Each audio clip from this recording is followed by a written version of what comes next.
माँ का साया। रवि शहर में एक छोटी सी नौकरी करता था।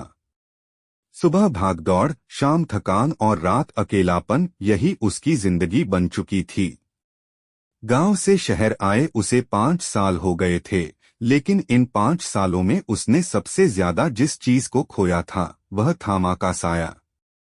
गांव में उसकी माँ हर सुबह सूरज से पहले उठ जाती थी। चूल्हे पर रोटियां, तुलसी में पानी और बेटे के लिए ढेर सारी दुआएं। रवि जब स्कूल जाता, माँ उसके पीछे खड़ी होकर तब तक देखती रहती जब तक वह मोड़ से उछल न हो जाए। उस समय रवि को यह सब साधारण लगता था। शहर में रहते हुए माँ रोज फोन करती, बेटा खाना खाया? रवि अक्सर जल्दी में कह देता, हाँ माँ सब ठीक है। असल में सब ठीक नहीं था। नौकरी में दबाव, कमरे की तन्हाई और अपनों की कमी उसे अंदर से तोड़ रही थी। लेकिन वह माँ को परेशान नहीं करना चाहता था। एक दिन अचानक गांव से फोन आया। आवाज कांप रही थी, रवि माँ की तबीयत बहुत खराब है। रवि के हाथ से मोबाइल गिरते गिरते बचा। उसी रात वह गांव के लिए निकल पड़ा। रास्ते भर माँ की यादें उसकी आंखों के सामने घूमती रहीं। बुखार में रात भर जागना, छोटी सी चोट पर घबरा जाना और हर हाल में बेटे को मुस्कुराते देखना। अस्पताल पहुंचा तो माँ बहुत कमजोर लग रही थी।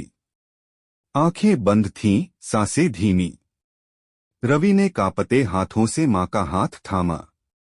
माँ, मैं आ गया हूँ। माँ ने धीरे धीरे आंखें खोलीं।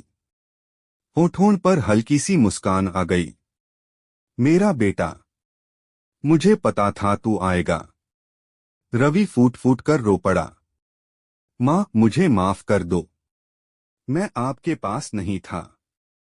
माँ ने कमजोर आवाज में कहा, पगले माँ बेटे के बीच माफी नहीं होती।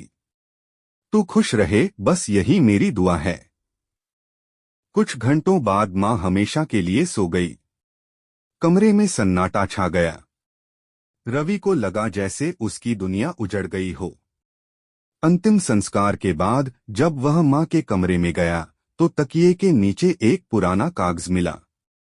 माँ का लिखा हुआ, मेरे बाद अगर तू कभी अकेला महसूस करे तो याद रखना माँ की दुआ हमेशा तेरे साथ है। आज रवि फिर शहर में है। हालात अब भी कठिन हैं, लेकिन जब भी जिंदगी भारी लगती है वह आसमान की ओर देखता है और मुस्कुरा देता है। उसे पता है माँ का साया अब दिखाई नहीं देता, लेकिन हर कदम पर साथ चलता है।